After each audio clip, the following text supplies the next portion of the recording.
ఒక పల్లవి ఒక చరణం పాడుకొని వాక్య గ్రంథంలోనికి వెళదాం.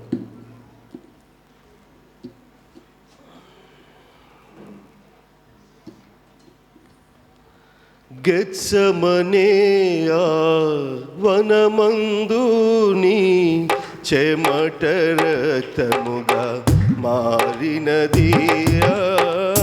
గెత్సెమనే వనమందు నీ చెమట రక్తము చప్పట్లు కొడుతూ మారినది. దేవా నాకై మృతి గెలిచి లేచి, దేవా నాకై మృతి గెలిచి లేచి, ధన్యతలను నా కొసగితివయ్యా, ధన్యతలను నా కొసగితివయ్యా. హల్లెలూయా హల్లెలూయా హల్లెలూయా హల్లెలూయా హల్లెలూయా హల్లెలూయా హల్లెలూయా హల్లెలూయా హల్లెలూయా హల్లెలూయా హల్లెలూయా హల్లెలూయా. కలువరి గిరిలో కనుగొంటివి నన్ను రక్షకుడా, నా రక్షకుడా, రక్షకుడా, నా రక్షకుడా. సిలువ నీడలో నన్ను దాచితివి, సిలువ నీడలో నన్ను దాచితివి. విలువ కందదు నీ ఘన ప్రేమ, విలువ కందదు నీ ఘన ప్రేమ. హల్లెలూయా హల్లెలూయా హల్లెలూయా హల్లెలూయా హల్లెలూయా హల్లెలూయా హల్లెలూయా హల్లెలూయా హల్లెలూయా హల్లెలూయా హల్లెలూయా హల్లెలూయా హల్లెలూయా. వాక్య గ్రంథంలోనికి వెళదాం. శ్రమల దినాలు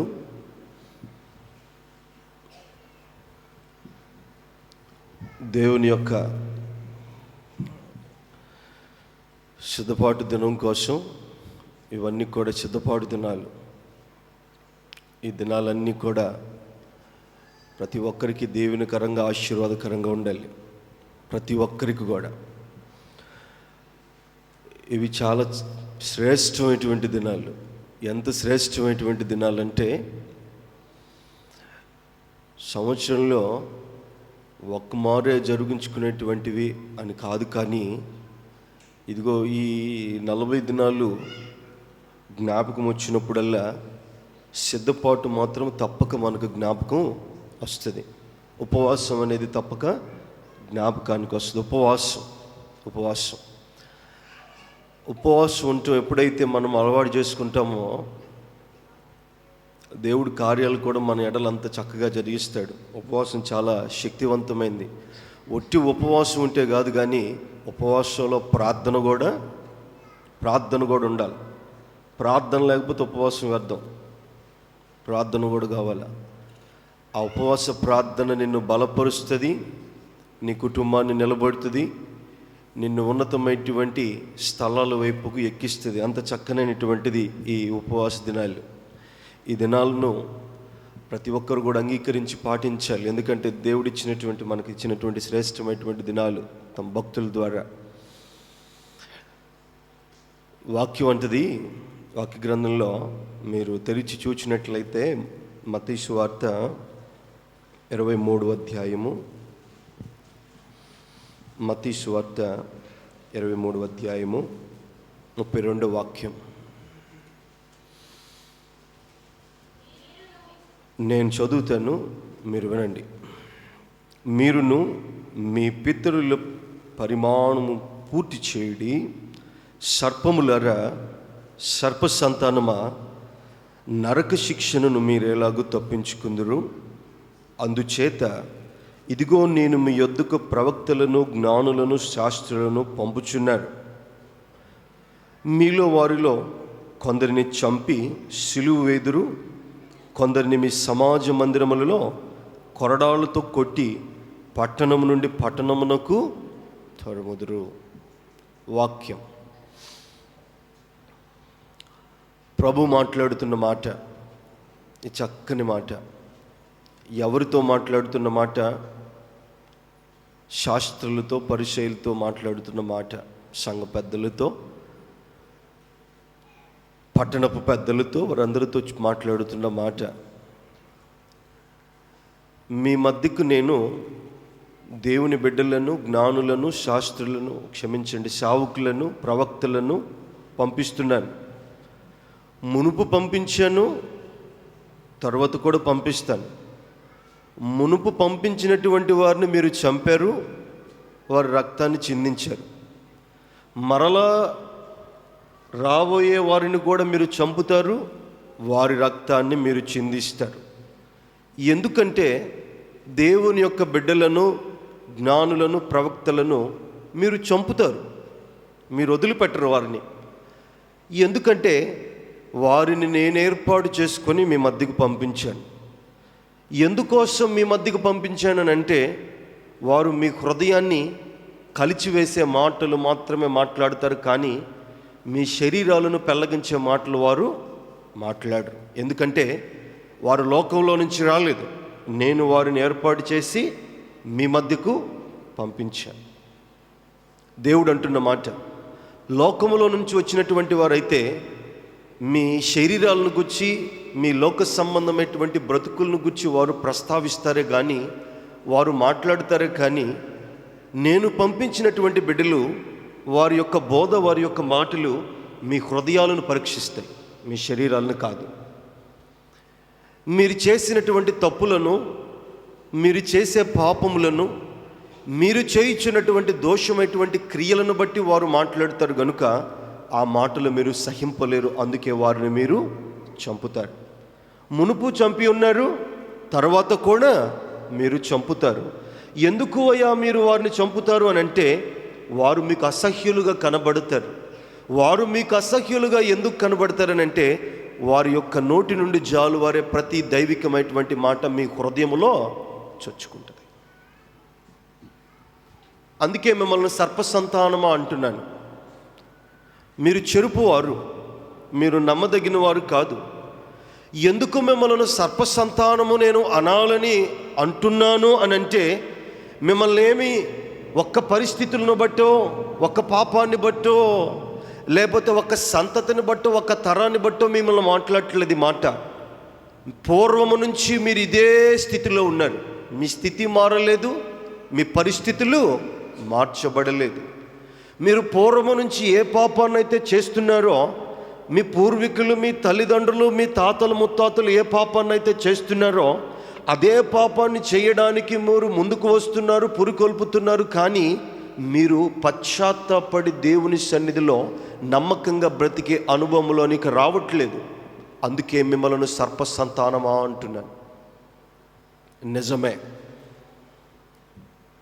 దేవుడు ఆనాడు శాస్త్రులను, పరిచయులను, పెద్దలను, వారినో అనట్లేదు. ఈరోజు మీరు చేస్తున్నటువంటి దేవునికి అసహ్యమైనటువంటి తప్పుల్లో మీరు బ్రతుకుతూ, అంధకారమైనటువంటి పరిస్థితుల్లో మీరు కుంగపోయి బయటికి రాలేక అదే స్థితిని కొనసాగిస్తూ మీ వయస్సును వృద్ధాప్యంలోని తీసుకొని మరణించే ప్రతి ఒక్కరికి కూడా తెలియజేస్తున్నాడు, సర్పసంతానమా అని. కాదా? అవును, నిజమే. ఎందుకు ఆయన అంత భయంకరమైన మాట అన్నాడు వారిని సర్పసంతానమా అంటే, సర్పముతో సమానముగా, ఇదిగో మీరు మనుషులకు పుట్టినటువంటి వారు కాదు అని అంత భయంకరమైనటువంటి మాట ఆయన నోటి నుంచి వచ్చిందనంటే, వారు ఎంతగా దేవుని బిడ్డలను చంపారో, ఎంతగా వారు హింసించారో, ఆ హింసను భరించలేక దేవుడు ఆ మాటను మాట్లాడుతున్నాడు, సర్పసంతానమా అని. అందుకే ఆ మాట కింద నుండి ఏమని రాయబడి ఉంది? నీతిమంతుడైన హేబేలు రక్తము మొదలుకొని బలిపీఠమునకును దేవాలయమునకు మధ్య మీరు చంపిన బరాకీయు కుమారుడు జకర్యా రక్తము వరకు భూమి మీద చిందింపబడిన నీతిమంతుల రక్తమంతయు కూడా మీ మీదకు వచ్చును. మీరు హేబేలు రక్తమును మొదలుకొని హేబేలు నీతిమంతుడు కాదా? నీతిమంతుడు కాకపోతే హేబేలు యొక్క రక్తము స్వరముగా మార్చబడి దేవుడి యొక్క వినపడలేదా? వినపడిందా లేదా? ఏం మాట్లాడింది హేబేలు?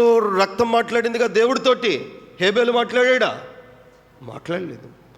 హేబేలు చచ్చిపోయాడు. హేబేలు రక్తము ఘోష పుట్టిస్తుంది దేవునికి. అంటే హేబేలు దేవుని దృష్టికి ఎంత నీతిమంతుడుగా ఉంటే తన రక్తము కూడా దేవునితో మాట్లాడుతుంది. ఆ ఘోష చూస్తున్నాడు, వింటున్నాడు దేవుడు.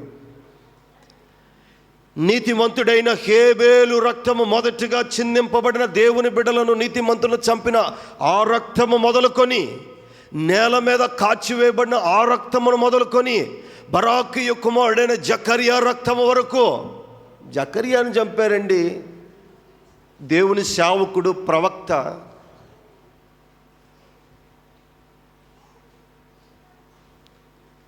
ఆలయమునకు బలిపీఠమునకు మధ్యలో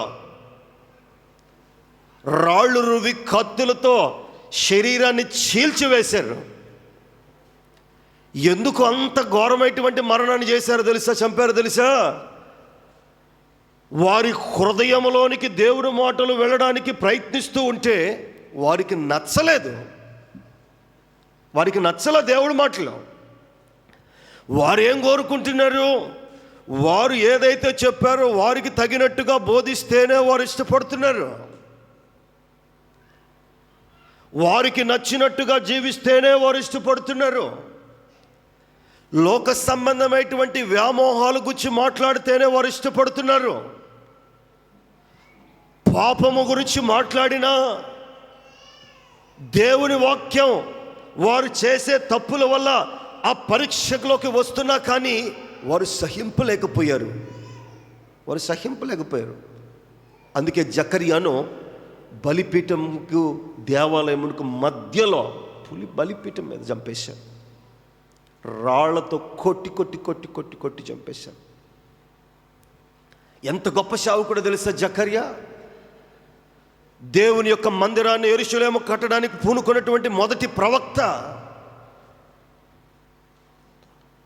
దేవుడు తన కార్యాలు జకర్యా ద్వారా ఎన్నో కార్యాలు చేయాలనుకుని ఆశపడ్డాడు. మీరు జకర్యా గ్రంథం మొదటి నుండి చివరి అధ్యాయం వరకు మీరు చదవండి. జకర్యాకు దేవుడు ఎంత చక్కటి అవకాశాన్ని ఇచ్చాడో. జకర్యాను ప్రవక్తగా ఏర్పాటు చేసింది ఎందుకో తెలుసా? పాపములో బ్రతుకుతున్నటువంటి వారిని, లోకములో జీవిస్తున్నటువంటి వారిని దేవుడు తెలియజేసే మాటలు జకర్యా మాట్లాడుతుండగా వారి మనోనేత్రాలు తెరవబడి ప్రభువుకు వారి జీవితాలు అంగీకరించే ఆ పరిస్థితిలోనికి రావాలని జకర్యాను ఏర్పాటు చేశారు. కానీ జకర్యాను మధ్యలోనే చంపేశారు. ఎందుకు చంపేశారు అని అంటే వారి మాటలు జకర్యా వినట్లేదు. ఏం చెబుతున్నారు? అదే అంటున్నాడు దేవుడు, సర్ప సంతానమా,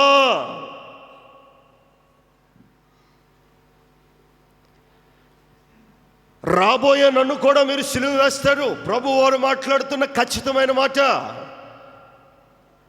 కొరడాలతో కొడతారు. కొట్టలేదు ప్రభు వారిని, ముందుగానే తెలియజేశాడు దేవుడు ఆ మాట వారికి. మీరు నన్ను కొరడాలతో కొడతారు, సిలువలకే చేస్తారు. ఒక పట్టణంలో నన్ను సేవ చేయనిరు, పట్టణాలు తరివి చేస్తారు, నన్ను ఉండనీయరు. నన్ను ఎందుకు ఉండనీయరు? ఎందుకు దేవుని సేవకులు ఉండనీయరు?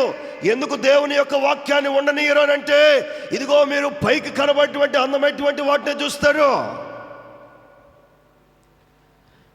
మీరు పళ్ళాన్ని పైన కడుగుతారు, కానీ లోపల ఉన్నటువంటి అశుద్ధి మీరు శుభ్రపరచరు. పైన కడుగుతారు పళ్ళాన్ని, మీరు పళ్ళెము లోపల ఉన్నటువంటి ఆ మట్టిని కడగాలి కదా, అది కడగరు, అది కడుక్కోరు. పళ్ళెము శుభ్రముగా ఉంటే, పైన అందము శుభ్రముగా ఉంటే బాగుండు అంటారు. మీరు పుదీనాలోను, జీలకర్రలోను, సోపులోను, కానుకలోను సమర్పిస్తారు, కానీ వాటన్నిటికంటే అధికమైనటువంటి దేవుని వాక్యం మీ జీవితాల్లో ఉండదు. కనికరము, ప్రేమ, ఆప్యాయత, నమ్మదగిన విశ్వాసం మీ బ్రతుకుల్లో ఉండదు. వాటితో పాటు కూడా ఇది ఉండాలి. అందుకే మిమ్మల్ని సర్ప సంతానం అంటున్నాను, అది మీకు లేదు గనుక. అది మీకు లేదు. ఎందుకు మీకు లేదు అని అంటే మీరు దేవుని బిడ్డలను హింసిస్తున్నారు. అన్నిట్లో ప్రథమ ఫలం తీస్తారు, అన్నిట్లో ప్రత్యేకమైన ఏర్పాట్లు చేస్తారు. దేవుని సన్నిధికి వచ్చే దాంట్లో దేవుని సన్నిధిలో ఉండే విధానము అన్ని చక్కగా ఉంటాయి, శుభ్రంగా ఉంటాయి, బట్టలో శుభ్రంగా ఉంటాయి, ధరించే వస్తువుల్లో సామాగ్రి అంత శుద్ధంగానే ఉంటాయి. పైకి మాత్రం రమ్యంగానే ఉంటారు మీరు, కానీ మీ హృదయమో జిడ్డుతో, పాపముతో, అయోగ్యతతో నిండిపోయింది. అందుకే మిమ్మలను సర్ప సంతానము అంటున్నాను.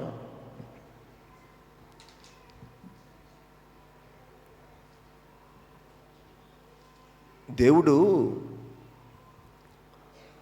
పైవేషాలను చూసేవాడు కాదైనా, అంతరంగమును గమనించేవాడు ఆయన. మనుషులు పైరూపును చూస్తారు, మనుషులు పైనున్న పరిస్థితులను చూస్తారు, వాటిని బట్టి మనిషికి విలువిస్తారు. నిజమా కాదా? పై స్థితిగతులను, డబ్బును బట్టో, డబ్బు ఉందంటే విలువిస్తారు, సమాజంలో పేరు పలుకుబడి ఉందంటే గౌరవిస్తారు, ఉన్నతమైనటువంటి స్థితిలో ఉంటేనే గౌరవిస్తారు, విలువనిస్తారు. లేమి కలిగినటువంటి వాడిని విలువిస్తారా? వారి ఒక్క మాట అయినను పట్టించుకుంటారా? దగ్గరకు రానిస్తారా? హక్కును చేర్చుకుంటారా? అంత కూడైనా పెడతారా? లేదు. ఇది మనుష్యుల స్వభావము. దేవుని యొక్క స్వభావము అట్టిది కాదు, అది పవిత్రమైంది. ఆయన మన అంతరంగంలో ఉన్నటువంటి గుణగణాలను చూస్తాడు. దేవుడు వారికి తెలియజేస్తున్నాడు, మీరు దేవుని బిడ్డలను చంపుతున్నారు, మీ మాటలు వినట్లేదని. మీరేం చెబుతున్నారు? మాకు నచ్చినట్టుగా మీరు ప్రవర్తించండి.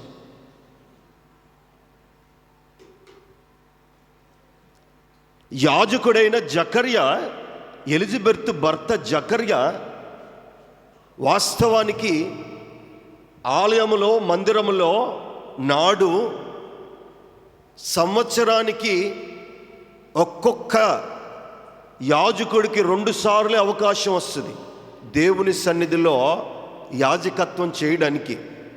దగ్గరగా సంవత్సరంలో 70 మంది మారుతారు యాజకులు. ఒక్కొక్కరికి 2 సార్లు, ఒక్క మారు మాత్రమే అవకాశం వస్తుంది.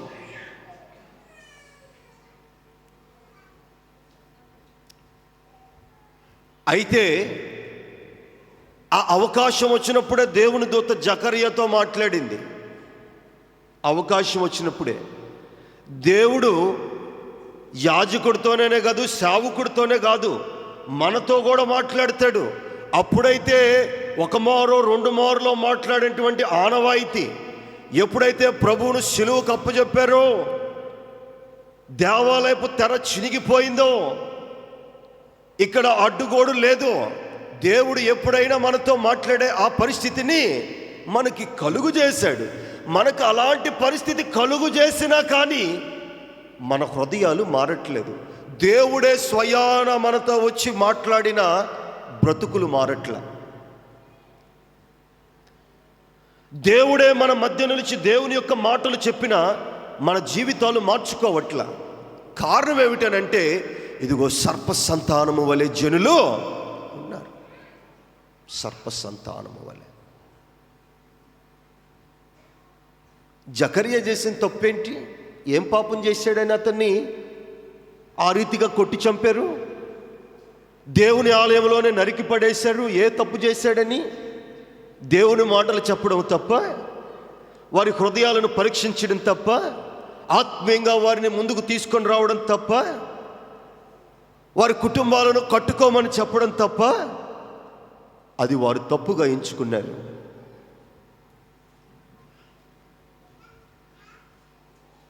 నేనంటాను, లోపల 100 మాటలు పెట్టుకొని మనుషులతో మాట్లాడడం కంటే ఒక్క దెబ్బ కొట్టి ఉన్న సంగతి చెబితే అది సంతోషమా, లోపల పెట్టుకోవడం సంతోషమా?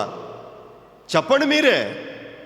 లోపల పెట్టుకున్నావు అనుకో నువ్వు గుళ్ళిపోతావు, నువ్వే గుళ్ళిపోతావు. అదే బయటికి చెప్పావనుకో అంతటితో అక్కడితో వెళ్ళిపోయింది. ఈ శాస్త్రులు పరిసయ్యులు బయటికి చెప్పరు, వీళ్ళు వారు లోపలే దాచిపెట్టుకుంటారు. యేసు ప్రభు వారు సొలొమోను మంటపంలో చలికాలంలో తిరుగుతూ ఉన్నారు. ఆయన వాక్యం చదువుకుంటూ సొలొమోను మంటపంలో తిరుగుతూ ఉన్నాడు. తిరుగుతూ ఉంటే ఆయన కాడికి వచ్చారు ఈ శాస్త్రులు. చెప్పాడా, సర్ప సంతానమా మీరు మారరు, మీ బ్రతుకులు ఇంతే అని చెప్పారా? మారలా. మళ్ళా వచ్చాడు ఆయన మంటపంలో తిరుగుతుంటూ వచ్చి, నీవు క్రీస్తువేనా? అయితే మాకు చెప్పు. బుద్ధి లేని వాళ్ళరా, ఎన్ని మార్లు మీకు చెప్పాలా? అద్భుత కార్యాలు ఎవడు చేయగలుగుతాడు? చచ్చిపోయిన వాడిని ఎవడు లేపగలుగుతాడు? మరణ బంధకాల్లో ఉన్న వాడిని ఎవడు విడిపించగలుగుతాడు? ఇది అందరికీ సమానమా, సహజమా? ఇప్పుడైనా కూడా మీకు అర్థం కాలేదా నేనెవరా అని? అంటే వీరి ఆలోచన అంతా కూడా దేవుడు వచ్చాడని ఒక అవగాహన వారికి వచ్చినా కానీ రావడం ఇష్టం లేదు. ఎందుకు? వీరి పెద్దతనం, వీరి గొప్పతనం సంఘంలో, సమాజంలో వీరి పేరు ఎక్కడ పోతదేవునని, సంఘాన్ని దేవుని ఆలయాన్ని పట్టుకొని బతకాలని ఆశ. వీరు పవిత్రులుగా, విశ్వాసులుగా, దేవునికి ఇష్టమైనటువంటి బిడ్డలుగా ఉండాలని ఆశ లేదు. ఆయనలో కూడా వీరిలో దేవుని వాక్యం లేదా అంటే ఉంది. తెలుసు దేవుడి వాక్యాలు తెలుసు, వాక్యంలో ఉన్న మర్మాలు తెలుసు, బోధలు తెలుసు, ఏ దేవుడో వస్తాడో ఎలాగొస్తాడో అన్నీ తెలుసు. కానీ వారికి గిట్టదు. వస్తే వీరి పేరు ఎక్కడ పాడైపోద్దాం. అందుకే చంపించారు జకర్యాని.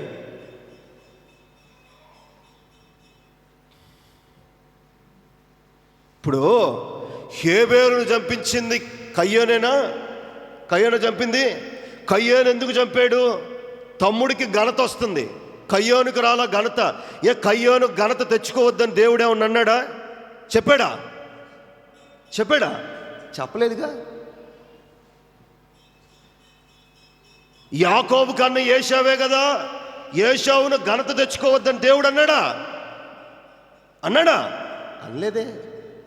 తెచ్చుకోపోవడం నీ దరిద్రం, నీలో పాపం, నీలో లోభత్వం, దేవుడితో ఉండే ఆ సహవాసం, ఆ భక్తి జీవితం నువ్వు పోగొట్టుకొని ఎదుటోడి మీద పడితే ఎలాగా? ఆ తమ్ముడి మీదో, కుటుంబీకుడి మీదో, ఇంట్లో వాడి మీద, బయట వాడి మీద, శావుకుడి మీద, ఎవడి మీద పడితే నీకేం వస్తుంది? నీవు భ్రష్టుడు అయిపోతావు.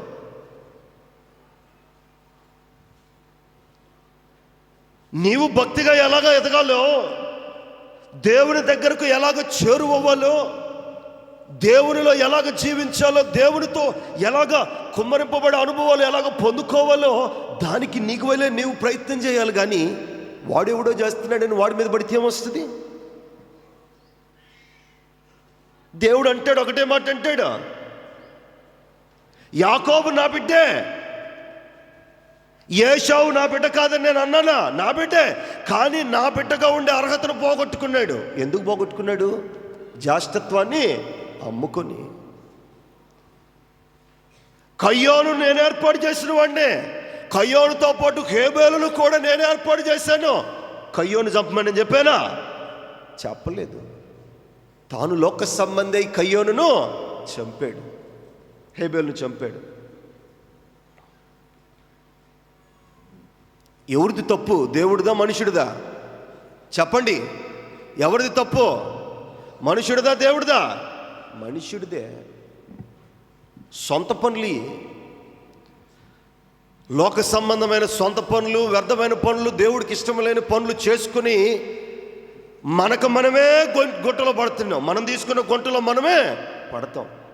ఒకడిగా మనం గుంట తీసామనుకో, ఇంకొకడు మనం గుంట తీడా? చెప్పండి, తీడా? ఎందుకు తీడా?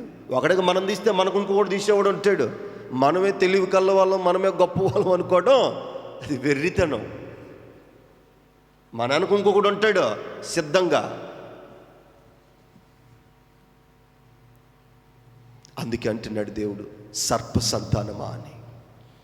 ఎంతకాలం మీరు ఈ బ్రతుకులో బతుకుతారు? మీ తాతలు బ్రతికారు, మీ తల్లిదండ్రులు బ్రతికారు, మీ పూర్వీకులు బ్రతికారు. 1000 ఏళ్ల కింద చనిపోయినటువంటి జకర్యాను చంపినటువంటి రక్తము గురించి 1000 ఏళ్ళ తర్వాత దేవుడు మాట్లాడుతున్నాడు, గుర్తు చేస్తున్నాడు. 1000 ఏళ్ల ముందు చనిపోయిన జకర్యా యొక్క పాపము మీ మీదకు కూడా నేను వేస్తానంటున్నాడు. బా, ఎంత భయంకరమైన మాట. మీరు అనుకుంటున్నారు మా తల్లిదండ్రులు మా తాతలు చేశారు, మా మీదకు రాదని. ఇదిగో 1000 ఏళ్ల తర్వాత జరిగిన మీ మీద కూడా. ఆ మాట చదవండి మీరు. ఆ మాట 36వ వాక్యం, 23:36. ఇవన్నీ ఈ తరము మీదకి వచ్చినని, ఇవన్నీ ఈ తరము మీదకి వచ్చినని మీతో నిశ్చయముగా చెప్పుచున్నాను. మీతో నిశ్చయముగా చెబుతున్నాను. ఆ తరము వారికే కాదు, ఇప్పుడు తరం వారికి, మీ తరం వారికి కూడా చేస్తున్నాడు. వారిని చంపిన రక్తము మీ మీదకి కూడా వస్తుంది. మీరు అలాంటి వారు అయితే, మీరు అలాంటి వారు కాదా, మీ మీదకి రాదు. Praise the lord. గట్టిగా హల్లెలూయా. మీరు అలాంటి వారు కాదా, మీరు నిజమైన దేవుని బిడ్డలైతే మీ మీదకి రాదు. మీరు వారి వలె మీరు జీవిస్తే నేటి వరకు కూడా మీ మీదకు వస్తుంది. యేసు ప్రభు వారిని సిలువకు అప్పజెప్పే క్షణాల మునుపు పిలాతు దగ్గర పెడుతున్నప్పుడు, అందరూ సిలువ వేయబడినప్పుడు, పిలాతు ఈయనలో నాకు ఏ దోషం కనబడలేదే, ఈయన ఎందుకు సిలువ వేయమంటున్నారు అని అడిగినప్పుడు జనులు కేకలు వేశారు. కానీ పిలాతుకి ఇష్టం లేదు. ఎందుకంటే ఆయన నీతిమంతుడిగా పిలాతు చూశాడు, కనబడుతున్నాడు. భార్య పిలిచింది వెనక్కి, ఇంట్లోకి పిలిచింది. ఇంట్లోకి పిలిచిన తర్వాత భార్యతో వెళ్ళాడు. ఏమిటో చెప్పమన్నాడు. ఆయన నీతిమంతుడిగా ఉన్నాడు. ఆ దోషము మన మీద, మన బిడ్డల మీద రాకుండా ఉండాలంటే నీవిక్కడితో నీ మాటలను ఇక్కడే ఆపే. నీవు ఇంకొక మాట పలకడానికి వీల్లేదు. ఆయన నీతిమంతుడుగా కనబడుతున్నాడు. యేసు ప్రభు వారు పిలాతు భార్యకు నీతిమంతుడుగా కనపడుతున్నాడనంటే ఆ దైవ లక్షణాలు ఆయనలో ముమ్మరంగా ఉన్నాయి, కనబడుతున్నాయి. ఆయన మాటలో, ఆయన నిలుచున్న విధానములో, ఆయన మాట్లాడే తీరులో, చూసే చూపులో, నడిచే నడవడితలో, రెప్పపాటులో గమనించారు ఈయన నీతిమంతుడు అని. మరి ఆయనతో పాటు సంచరించి అద్భుతాలు పొందుకున్నటువంటి ఆ జనులు ఎవరన్నా గమనించారు ఆయన నీతిమంతుడని? గమనించి ఉండొచ్చు. కానీ లోక సంబంధమైనటువంటి ఈ శాస్త్రులు, పరిసయ్యుల యొక్క మాటలు విని వారు ఆ మాటలకు లోబడ్డారు. కానీ దేవుని మాటలకు లోబడటానికి వారు వీలు పడలేదు. వాళ్ళు. తన భార్య అనింది, ఈ దోషం మన మీదకి రాకూడదు. వెంటనే పిలాతు బయటకు వచ్చాడు, 2 చేతులను కడుక్కున్నాడు. ఈ దోషము నా మీద, నా పిల్లల మీద రావడానికి వీల్లేదు. నాకొద్ది, మీ బాధ మీరు పడండి.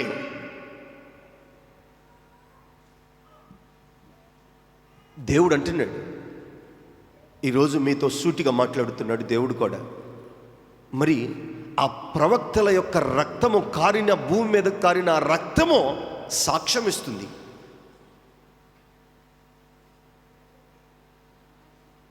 ఈరోజు వారి యొక్క పాపాలు, వారు చేసినటువంటి ఆ తప్పిదాలు ఈరోజు మీరు కూడా చేస్తూ ఉంటే ఆ స్థితి అంతా కూడా మీ మీదకు వస్తుందని దేవుడు తప్పక చెబుతున్నాడు.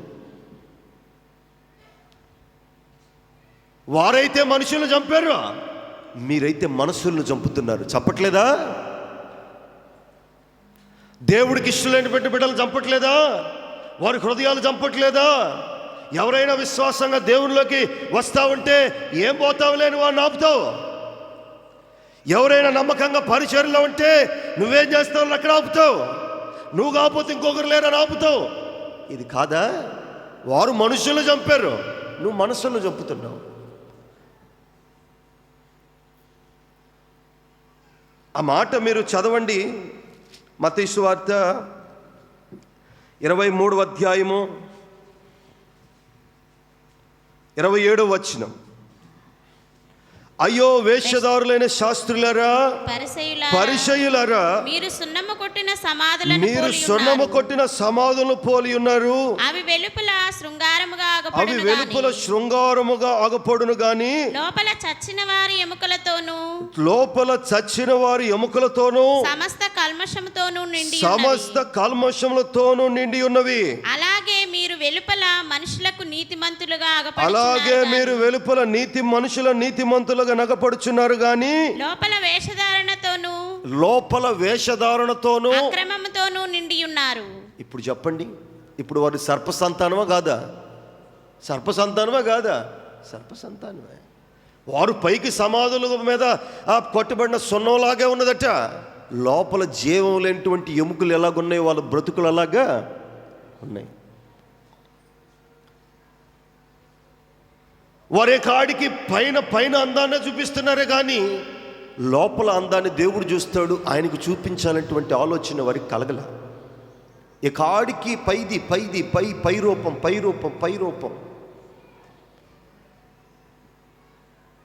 మీరు సున్నము కొట్టిన సమాధుల వలె ఉన్నారు అని వారికి చెబుతున్నా కానీ వారు బుద్ధి అనుకోవట్లేదు. చూడండి, మళ్ళీ అడుగుతున్నారు యేసు ప్రభు వారిని, నువ్వు యేసు ప్రభువేనా అని. ఇప్పుడు చెప్పండి వాళ్ళ బతుకులేంటో.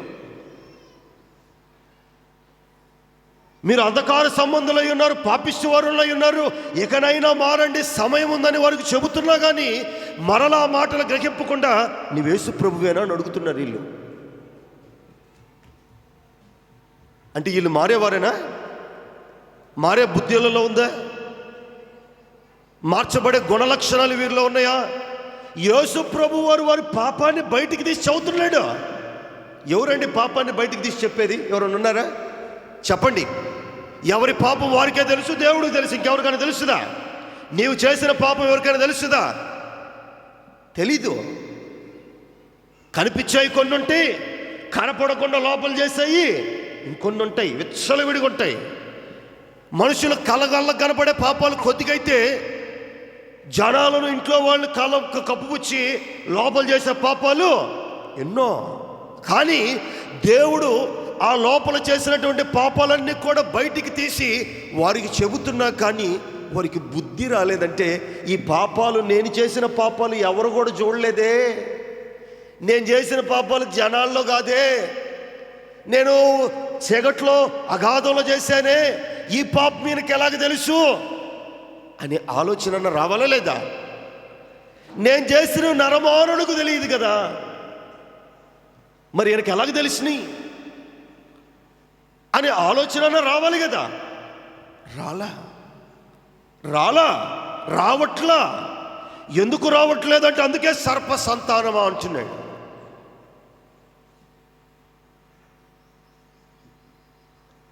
యెరూషలేము గుమ్మములను అపవిత్రము చేసేసారు.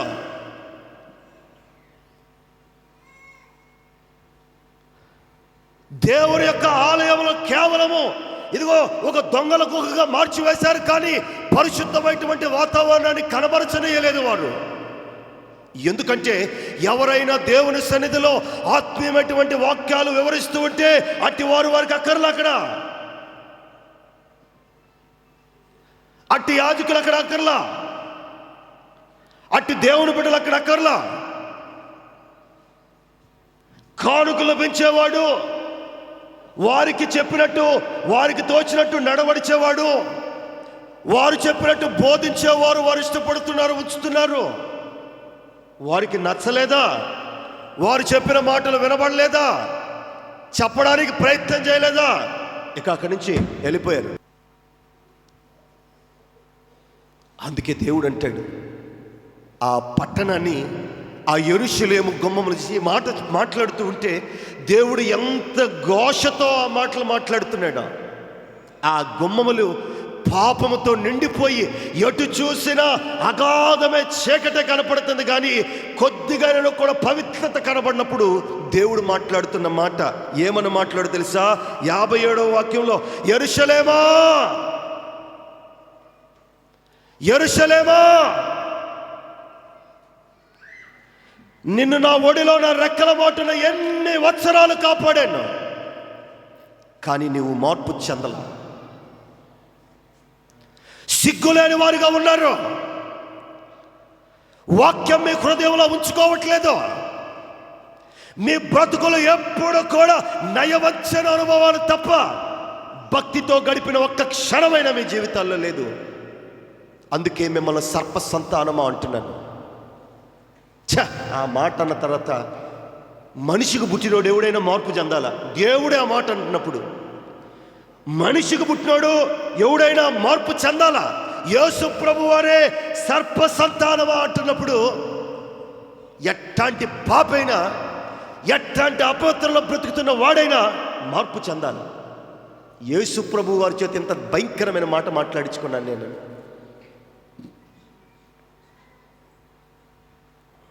మార్పు చెందాలా, కానీ వారు మార్పు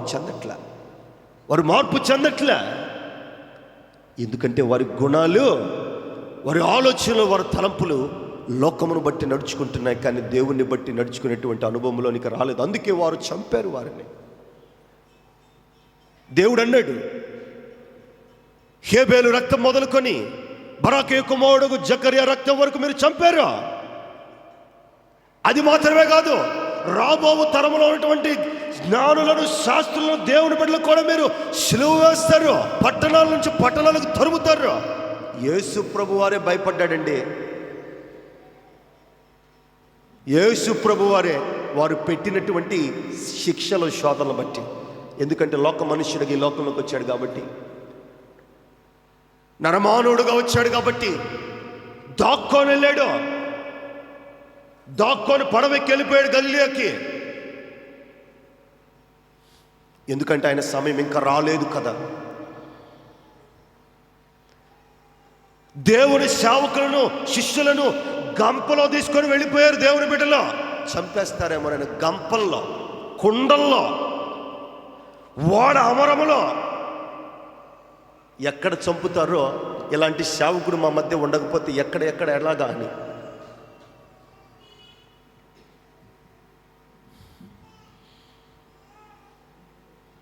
జ్ఞానము లేకుండా జీవిస్తున్నారు అక్కడ జనాలు.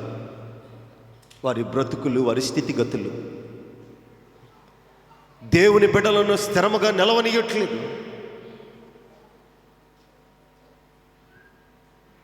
అందుకే ఆయన అంటున్నాడు, మీరు సున్నము కొట్టిన సమాధుల వలె పైకి అందముగా కనబడతారు, కానీ మీ హృదయములో పాపం పాపం పాపం పాపం పాపం పాపము తప్ప మరొకటి ఏది లేదు. వారైతే పాపం ఉంది, మీకే ఉంది. పక్క పక్క పక్క నవ్వులు, కెలకెలలు, ఆకతాయి కథలు, చిన్నపిల్లల చేష్టలు, వ్యర్థమైన మాటలు.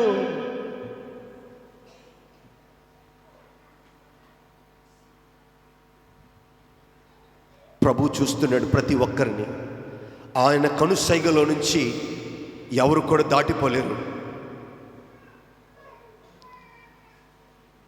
ఆయన ప్రతి ఒక్కరి మీద ఆయన కను దృష్టి ఉంది. నువ్వు ఎలాగ దేవుణ్ణి ప్రేమిస్తున్నావో, నువ్వు ఎలాగ ప్రభువును ఆరాధిస్తున్నావో, ఆ దేవుని యొక్క కృపను పొందుకుంటున్నావా, లేదా ఆ దేవుని యొక్క ప్రవక్తల రక్తము నీ కుటుంబం మీద కూడా, నీ బ్రతుకుల మీద కూడా తెచ్చుకుంటున్నావా? నీకు నువ్వే ఒక్కసారి జ్ఞాపకం చేసుకున్న ప్రియ దేవుని బిడ్డలారా.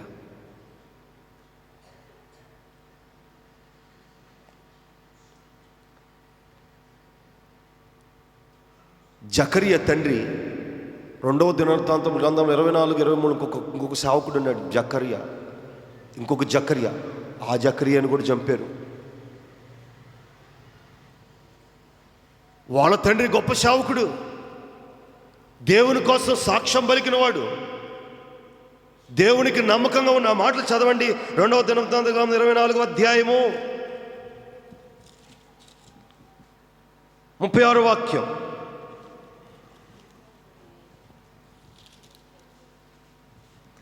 20వ అధ్యాయం 2వ దినవృత్తాంతం గ్రంథములు 24వ అధ్యాయము. అప్పుడు దేవుని ఆత్మ 19వ వచనం చదవమ్మా. తన వైపునకు వారిని మళ్ళించుటకై యెహోవా వారి యొద్దకు ప్రవక్తలను పంపగా ఆ ప్రవక్తలు వారి మీదికి సాక్ష్యము పలికిరి గాని ప్రవక్తలు వారి మీద సాక్ష్యము పలికిరి గాని వారి చెవియొగ్గ ఉండిరి. వారు చెవియొగ్గకు ఉండిరి. అప్పుడు దేవుని ఆత్మ యాజకుడగు యెహోయాదా కుమారుడైన జకర్యా మీదకి రాగా అతడు జనుల ఎదుట నిలబడి మీరెందుకు యెహోవా ఆజ్ఞలు మీరుచున్నారు? యెహోవా ఆజ్ఞలు మీరెందుకు మీరుచున్నారు? మీరు వర్ధిల్లరు. మీరు యెహోవాను విసర్జింతిరి గనుక ఆయన మిమ్మును విసర్జించి ఉన్నాడని దేవుడు సెలవిచ్చుచున్నాడనెను. అందుకు వారు అతని మీదకి కుట్ర చేసి రాజు మాటలను బట్టి యెహోవా మందిరపు ఆవరణము లోపల రాళ్ళు అతని చావగొట్టిరి. చాలండి. ఈయనొక జకర్యా, ఈయనొక దేవుని యొక్క ప్రవక్త, చిన్న ప్రవక్త, దేవుడు ఏర్పాటు చేసుకున్న ప్రవక్త. దేవుడు పంపించాడు లోకంలోనికి. రాజ్యంలో పాపాలు చేస్తూ ఉన్నప్పుడు దేవుడు ఇచ్చినటువంటి దేవోక్తులను వారికి తెలియజేస్తున్నాడు. మీరు యెహోవా దృష్టికి పాపం చేశారు కనుక జాగ్రత్త పడండి. దేవుడు మిమ్మల్ని శిక్షలోనికి తీసుకొస్తాడు. మీ పాపాలు దేవునికి ఇష్టం లేకుండా ఉన్నాయి. అన్ని పాపాలు మీ బ్రతుకుల్లో చేశారు. ఆయన శిక్షలోనికి మీరు వెళతారు అని చెప్పినందుకు దేవాలయంలోనే రాళ్ళు కొట్టి చంపేశాడు. ఏం చెప్పాడండి? ఏం తప్పు చేశాడు? మీరు పాపం చేశారు, మీరు తప్పులు చేస్తున్నారు, దేవుడు మిమ్మల్ని చూస్తున్నాడు, మిమ్మల్ని చూడట్లేదని మీరు అనుకోమాకండి. దేవుడు మిమ్మల్ని చూస్తున్నాడు. మీరు పాపం చేయకుండా మానుకుంటే ఆయన బిడ్డలుగా ఉంటారు. మీరు అలాగే పాపం చేస్తే దేవుడు మిమ్మల్ని శిక్షిస్తారు. ఇది తప్ప? చెప్పండి. ఈ మాటలు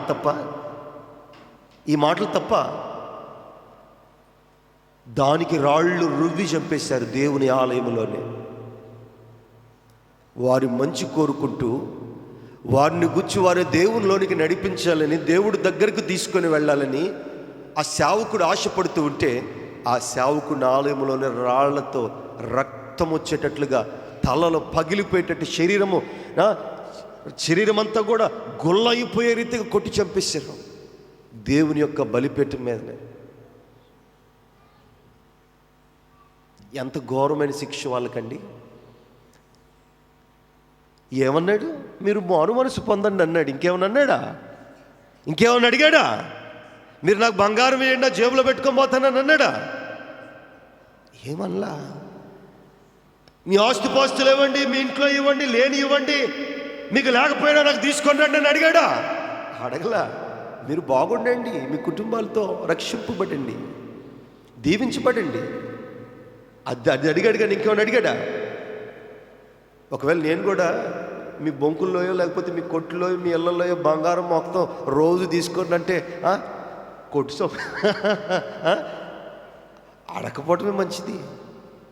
ఇది వాటన్నిటికంటే మీ హృదయాలు దేవుని దగ్గరికి రావాలా. అవి తీసుకొని రండి.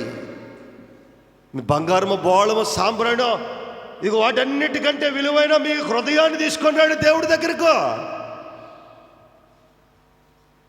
అది కావాలి దేవుడికి. ఏమన్నాడు జకర్యా? మీరు దేవుడి వైపు మళ్ళండి. వాస్తవమే, నిజమే. ఒక మాట నేను చదువుతాను, గుర్తుపెట్టుకోండి. దేవుడి వైపుకు మనం మళ్ళితేనే మనం దీవించబడతాం. దేవుడి వైపుకు మళ్ళితేనే. దేవుడే మన వైపు మళ్ళాడా ఇక బ్రతుకంతే, ఇక లేనట్టే బ్రతుకు.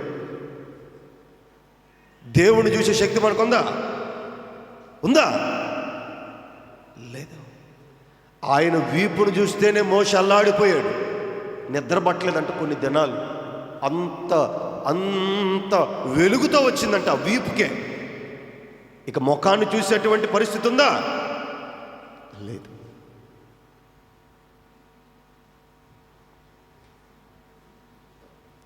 మనము ఆయన వైపు మనం తిప్పబడాలి. ఆయన మన వైపు తిరిగాడా నీ బ్రతుకంతే. ఇక ఆ పరిస్థితులు ఎందుకు? ఆ స్థితిగతులు ఎందుకు? ఆ మాట చెప్పినందుకు జకర్యాను రాళ్లతో కొట్టి చంపేశారు.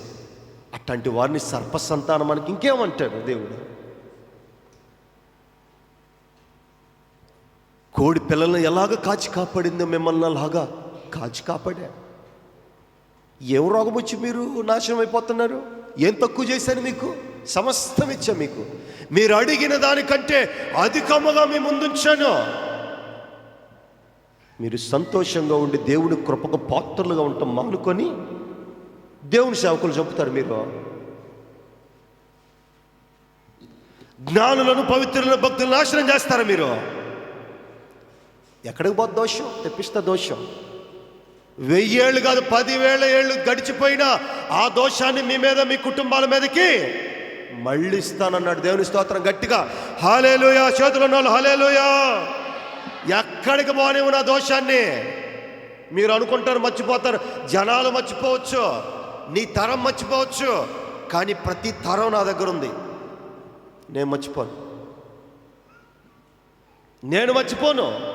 హేబేలు రక్తము చిందించిన దినము నుండి నేటి వరకు పాపం చేసే ప్రతి ఒక్కరి మీద దోషం రావాల్సిందే.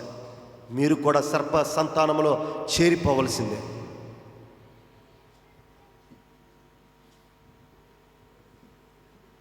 దేవుని మాటలకు లోబడల్లా,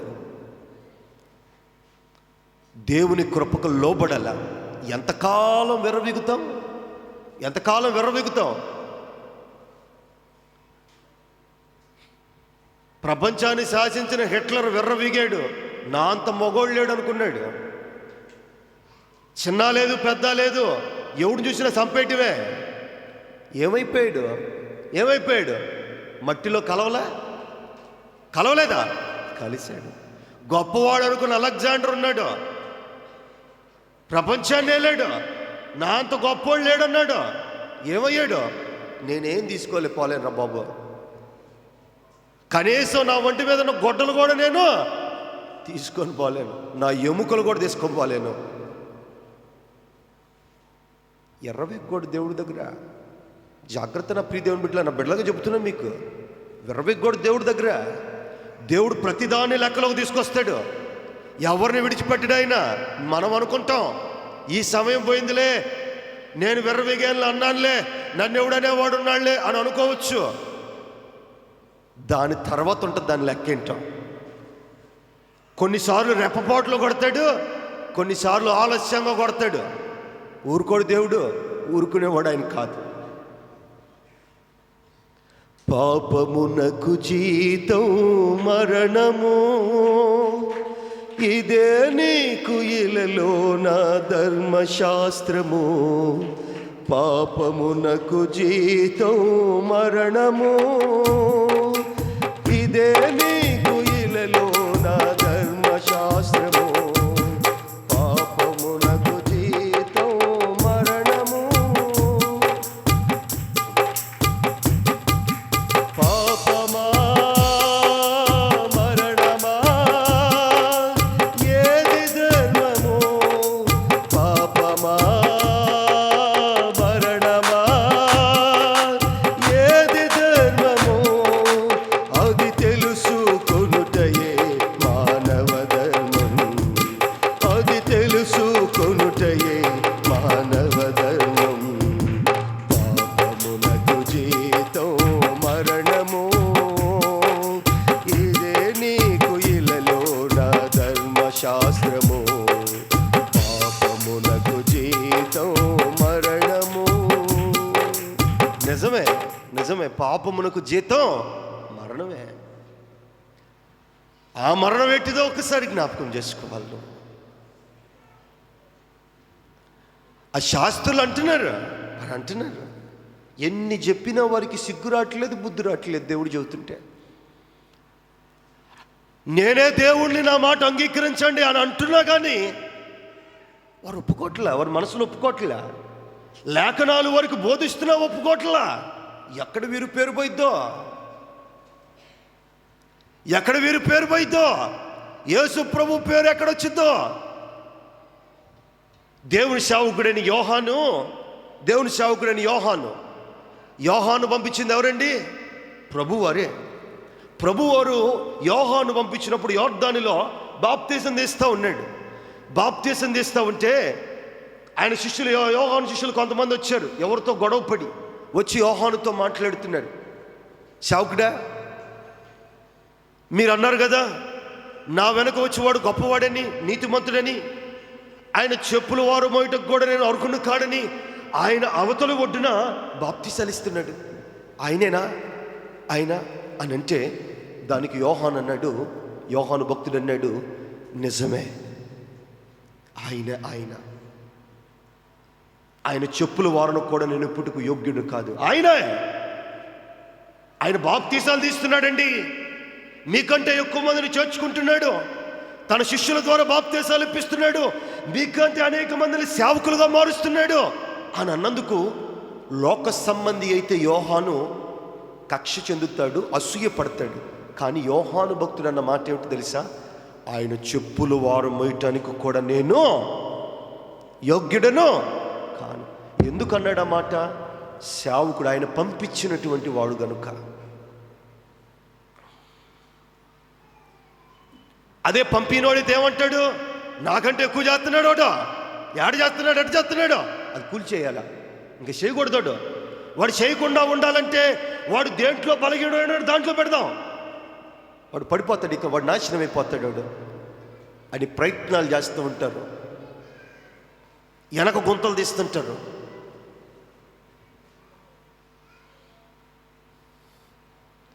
శిష్యులు అడిగారు ఒకరోజు, మార్గాన్ని పోతా ఉంటే ఆలయాన్ని చూపించారు. ప్రభువా ఈ ఆలయం చూడు, ఎంత డిజైన్లతో కట్టారో, ఎంత చక్కగా కట్టారో అన్నాడు. ఒరే, మీరు ఆలయాలు చూస్తున్నారు, నేను ఆలయం లోపల ఉన్న పరిశుద్ధులు ఉన్నారో లేదో అక్కడ చూస్తున్నాను అన్నాడు. ఈ రాలిపోతాయి ఉగ్రతలో, రాకడలో. ఎత్తబడేది ఆలయాలు కాదు, ఆలయంలో జరుగుతున్నటువంటి ఆరాధన, దేవుని వాక్యంతో నాటబడుతున్నటువంటి సంఘము బిడ్డలు, వారు ఎత్తబడుతున్నారు లేదు వారిని చూస్తున్నాను నేను. ఎంత చక్కటి మాట అది, ఎంత చక్కటి మాట. మనుషులు పై రూపాలు చూస్తారు, నేను హృదయాన్ని చూస్తాను. మీరు పైన ఉన్న అందమైనటువంటి రాళ్ళను రప్పలు చూస్తున్నారు. దాని లోపల జరిగే ఆరాధన ఎట్టిదో, దాని లోపల జరిగే భక్తి ఎట్టిదో, దాని లోపల జరిగే ఆశీర్వాదం, విశ్వాసం, కనికరం ఎట్టిదో అది చూస్తున్నాను నేను. అది రాకడలో ఎత్తబడేది. రాయి కాదు, రప్ప కాదు, ఇల్లు కాదు, మేడ కాదు, మిద్దె కాదు. అది చూస్తున్నా నేను. మనుష్యులు పై రూపాలు చూస్తారు. ఆయన అన్నాడు, మీరు సున్నము కొట్టిన సమాధులో మీరు తెల్లగా కనబడతారు, లోపలంతా గాధమే.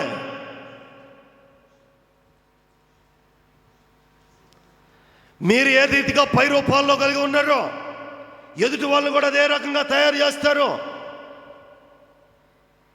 అందుకే మిమ్మల్ని సర్ప సంతానం అంటున్నాను.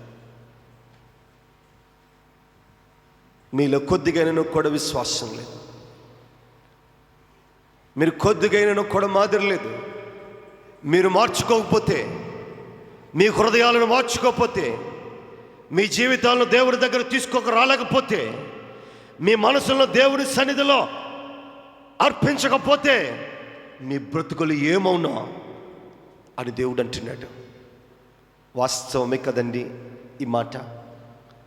ఆయన ఎంత కన్నీరు కార్చి ఈ మాట మాట్లాడుతున్నాడు ఒక్కసారి జ్ఞాపకం చేసుకోండి. మరి ఎందుకు దేవుని బిడ్డలైనటువంటి వాటికి ఆయన స్వరం, ఆయన కేకలు, ఆయన ప్రార్థన, ఆయన కన్నీరు ఎందుకు జ్ఞాపకానికి రావట్లేదో, ఎందుకు స్మరణలను తెచ్చుకోవట్లేదో మరి నాకు అర్థం కావట్లే. ఆయన మన కోసం చేసినటువంటి ఆ త్యాగం ఎంత విలువైనది. ఆ త్యాగాన్ని ఎవరు గుర్తించట్లా. ఆ త్యాగాన్ని గుర్తించినటువంటి వారు ఆత్మీయ సంబంధులు, ఆత్మీయ బిడ్డలు. ఆ త్యాగాన్ని గుర్తులేనించినటువంటి వారు నిజంగా సర్ప సంతానమే. మరి ఈ పూట నువ్వు ఏ బిడ్డగా ఉన్నావు? ఏ బిడ్డగా ఉన్నావు ఈ పూట? నువ్వు సర్ప సంతానముగా ఉన్నావా? ఆయన కుమారుడు, కుమార్తెగా ఉన్నావా?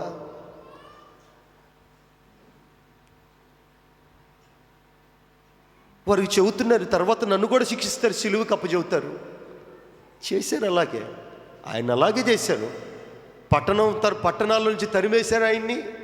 సేవ చెప్పనీయకుండా, దేవుడు మాటలు చెప్పకుండా, ఎక్కడ దేవుడు మాటలు చెప్పి ఎక్కడ విశ్వాసులు మార్చివేసి ఎక్కడ వారి మాట వినకుండా వారెక్కడ చెల్లుపడకుండా ఉంటారేమోనని తరిమేశారు. అయినా అలాగే వెళ్ళిపోయాడు. సమయం కోసం ఎదురు చూశాడు ఆయన. సిలువ వేస్తారని చెప్పాడు, వేశారు. ఆయన చెప్పిన మాట ఆ బుద్ధి మాలిన వారు జ్ఞాపకం చేసుకోలేదేమో. మునుపు మాకు చెప్పాడు కదా, సిలువ వేస్తారని, పట్టణం నుండి పట్టణంలోకి తొలిమి వేస్తారని, ఒక దగ్గర నిలవనీయరని. మరి నిజమే కదా, సిలువ వేసినప్పుడు అని వారికి ఆ మాటలు జ్ఞాపకం రావాలా. వారికి ఆ మాటలు కూడా జ్ఞాపకం రావట్లేదంటే నిజముగా సర్ప సంతానం. పామును చూసారా? పాము తన గుడ్లునదే మింగుద్దు, తెలుసా? తన గుడ్లునదే. దానికి జాలి దయ ఉండదు. పిల్లలు తన మాటలు పట్టు అదే చంపేస్తుంది. అందుకే సర్పం అన్నారు దాన్ని. దానికి దయా జాలి గుణాలు ఏవి ఉన్నాయేమన్నా? దేవుడేగా సర్పాన్ని అన్ని జంతువులతో పాటు జీవులతో నేల మీద ప్రోకు జలచర రాశులన్నీ కూడా సర్పాన్ని కూడా ఏర్పాటు చేశాడుగా. అన్నీ బాగున్నాయి, కానీ సర్పం మాత్రం దాన్ని బుద్ధి పోగొట్టుకుందా? సైతాన్తో కలిసింది, అది మోసపుచ్చింది అది. అందుకే సర్ప సంతానమా అన్నారు. మరి మీరు మోసపుచ్చుతున్నారా, మోసపుచ్చబడుతున్నారా? లేదా మీరే మోసం చేస్తున్నారా, లేకపోతే ఒకరు మోసం చేస్తే ఆ మోసంలో మీరు బ్రతుకుతున్నారా? అది మీ జ్ఞాపకానికి రావాలి. అదే దేవుడు అడుగుతున్నాడు. దేవుని బిడ్డలైనటువంటి వారు దేవుని వాక్యంతో నడవడిస్తారు. దేవుని మాటలతో వారు జీవిస్తారు.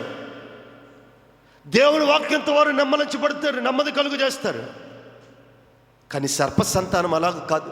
ఎప్పుడెప్పుడు చెరుపు చేద్దామా, ఎప్పుడెప్పుడు పాపిష్టి పనులు చేద్దామా, ఎప్పుడెప్పుడు ఎదుటి వారిని గెలుకుదామా, ఎదుటి వారిని కొంగ తీద్దామా, పాడు చేద్దామా, నాశనం చేద్దామా అని ఉంటారు. ఎందుకంటే వారికంటే అధికంగా బ్రతికినటువంటి వారిని వారు బ్రతకరు, ఇంకొకరిని బ్రతకనియరు. ఇక దేవుడి సర్పసంతానం మనకి ఏమంటాడు? ఆ మాటలు చెప్పిన నీతిమంతులైన సేవకుల్ని చంపేయడం.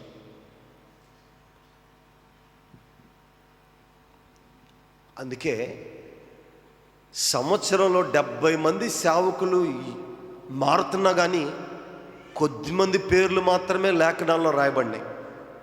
కొద్దిమంది పేర్లే. ఆ పేర్లు నీతిమంతుల పేర్లు మాత్రమే రాయబడినాయి. కానీ రాజులకు, పెద్దలకు, శాస్త్రులకు, పరిచయులకు, వాళ్ళకు నమ్మదగిన యాజకుల పేర్లు మాత్రం లేఖనాల్లో రాయబడలా. ఎవరైతే దేవుని కోసం నమ్మకంగా పనిచేశారో వారి పేర్లు మాత్రమే దేవుడు రాశాడు.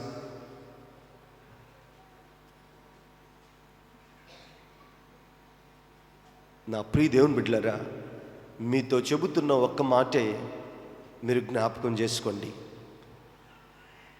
మీరు దేవునికి, దేవుని బిడ్డలకు, కుటుంబాలకు, సంఘానికి, సేవకులకు, ప్రతి ఒక్కరికి ఇష్టమైనటువంటి బిడ్డలుగా మీరు బ్రతకాలనేటువంటి కోరిక. ఆ అనుభవంలోనికి మీరు ఎప్పుడైతే వస్తారో దేవుడు మిమ్మల్ని లేవనెత్తువాడు, మిమ్మల్ని వృద్ధి కలుగు చేస్తాడు. ఇది వాస్తవం. ఇదేదో నోటితో మాట్లాడుతున్న మాట కాదు, కానీ హృదయంతో మాట్లాడుతున్న మాట. ఆయన లేవనెత్తువాడు అనే మాట నిజమే, వాస్తవమే. ఆయన లేవనెత్తకపోతే ఈరోజు నువ్వు దేవుడి సముఖంలో ఉండేవాడివి కాదు. ఆయన నిన్ను లేవనెత్తకపోతే ఈరోజు నీకు పట్టిన రోగాలు, బాధలు, ఇబ్బందులు అలాగే ఉండేవి. విడిపించేవాడు కాదు. నువ్వు విడిపించుకోవాలని ప్రయత్నం చేసినా బయటకు వచ్చేవాళ్ళు కాదు మీరు. ఆయన లేవనెత్తువాడు గనుకనే మీరు ఈ స్థితిలో ఉన్నారు.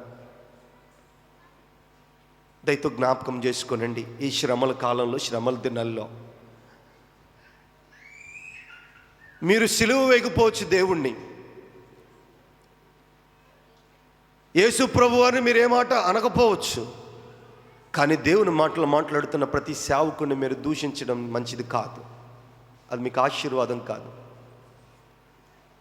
మీరు గౌరవించడమే మంచి దీవెన, అది నీ కృపలు.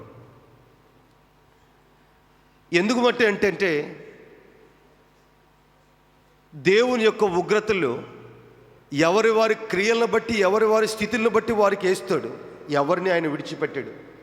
ఆయన శిక్షకు సేవకుడని భేదం లేదు, యాజకుడని భేదం లేదు, పెద్ద అని భేదం లేదు, చిన్న అని భేదం లేదు, విశ్వాస అన్న భేదం అసలే లేదు. ఆయన అందరినీ సమానంగా కొలిచేవాడు. అయితే ఈ లోకంలో మనము దేవుని మాటల ద్వారా ఆదరింపబడి ఆయనకు భయభక్తులుగా జీవించడమే మనకు ఆశీర్వాదం. మన సేవకులను, మన కుటుంబాలను గౌరవించుకోవడమే మనకు దీవెన. కొన్ని మార్లు నేను చూస్తాను, కొన్ని మార్లు ఎవరైనా, నేను నా సంఘ బిడ్డలకు ఒకటే చెబుతాను, ఏ సేవకుడు వచ్చినా మీరు గౌరవించండి, మీరు పక్కకి వెళ్ళకండి. ఏ సేవకుడు వచ్చినా వందనాలు చెప్పండి, ఆతిథ్యం ఇవ్వండి. మీ ముఖాలు కానీ, మీ మనసులు కానీ, మీ మీ మీ ఇది కానీ ఎక్కడ కూడా పక్కకు తిప్పుకోవాల్సిన పరిస్థితి లేదు. విశ్వాసికి ఇది తగును, విశ్వాసికి ఇదే తగును. మీరు పక్కకు కూడా వెళ్ళకూడదు. మీ సేవకుడు, ఏ సేవకుడు ఎదురుపడ్డారనుకో వందనాలు, పక్కకు తిప్పుకున్నామనుకో అది దోషమే. వందనాలు చెప్పండి, మీ గృహాలకు వస్తే ఆతిథ్యం ఇవ్వండి, తప్పులేదు. కానీ మీ విశ్వాసాన్ని మాత్రం మీరు కాపాడుకోండి, విశ్వాసాన్ని కాపాడుకోండి. కొన్నిసార్లు చూస్తాను మన సంఘాల్లో బయట నుంచి ఎవరైనా సేవకులు వచ్చారనుకో ఎక్కడ లేని గౌరవం చూపిస్తారు. స్థానికంగా ఉన్న సేవకుడు ఉన్నాడనుకో కనీసం లేచి నిలబడ్డానికి కూడా ప్రయాసపడరు, చిన్న చూపు. బయట ఎవరో సేవకుడిని గౌరవిస్తారు, అందలాలను ఎక్కిచ్చేస్తారు, ఎక్కడ లేని మర్యాదలు చూస్తారు. కానీ మన సేవకుడిని గౌరవించరు. ఎక్కడ విశ్వాసం? కానీ బయట సంఘాలకు వెళ్ళినప్పుడు వాళ్ళ సంఘాలు వాళ్ళ సేవకులను గౌరవిస్తారు, బయట వాళ్ళని గౌరవరు. ఎందుకంటే మన సేవకుని ప్రాముఖ్యంగా ఎంట గెలిచి రచ్చగలవాలన్న. ఇంటిని బాగు చేసుకోవాలా, ఇంటిని సంతోష పెట్టుకోవాలా, అప్పుడు రచ్చగలవాలా.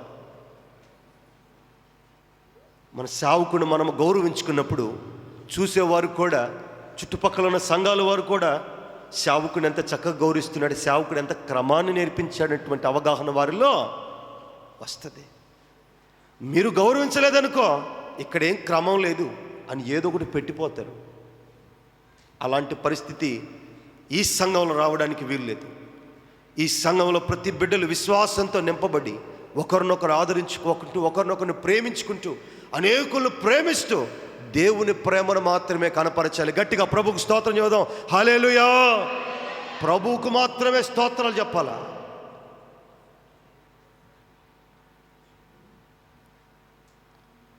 నిస్వార్థమైనటువంటి జీవితంలో మీరు బ్రతికినప్పుడే, దేవుని యొక్క బిడ్డలుగా మీరు ఎదగబడినప్పుడే మీరు మీ కుటుంబాలు దీవించబడతారు, ఆయన కృపలకు పాత్రులు అవుతారు.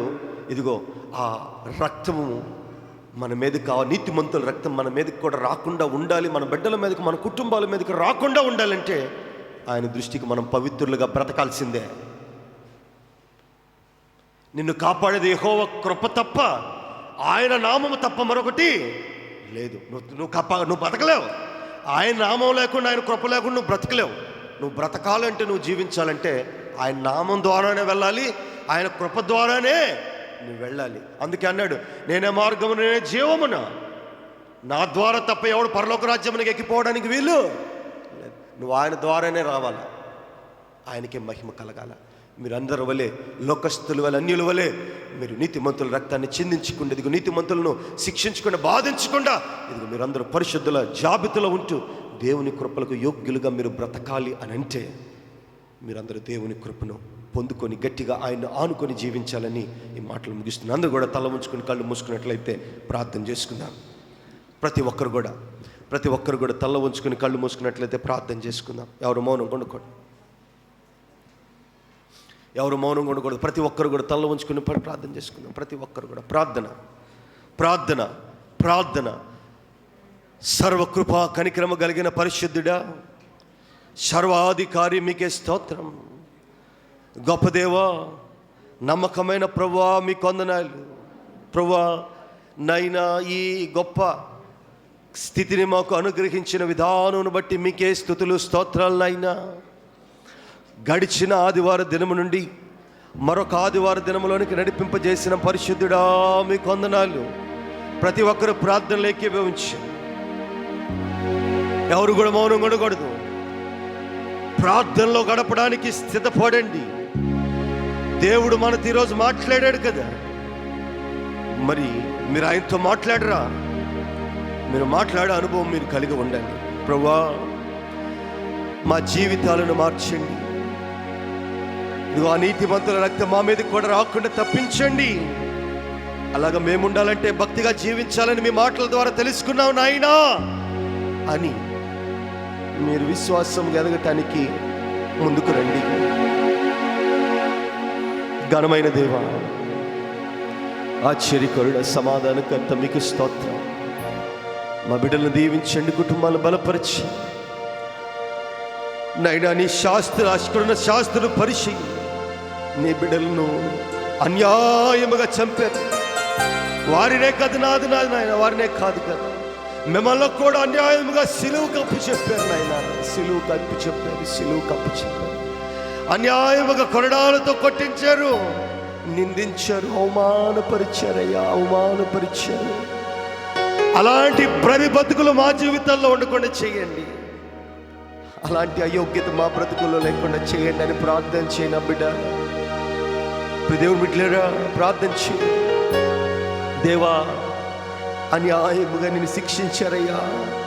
నీ ప్రవక్తలను, నీ సేవకులను అన్యాయముగా హతమార్చారయ్యా. రాళ్ళు రువ్వి నీకోసం హతసాక్షులయ్యారయ్యా. ఎంత గొప్ప విశ్వాసమయ్యా బిడ్డలది. నీకోసం తెగించారు, వారి ప్రాణాలను పణముగా పెట్టారు. అటు విశ్వాసాన్ని నాకివయ్యా, నాకివ్వని ప్రార్థన చేయి. నాకివయ్యా. నిజమే దేవా, నిజమే తండ్రి, నిజమే నాయన. జకర్యా నిదాసుడు ప్రవక్త అయినటువంటి జకర్యా నీకోసం తన జీవితాన్ని అర్పించాడయా. నీకోసం తన జీవితాన్ని అర్పించాడు అయినా.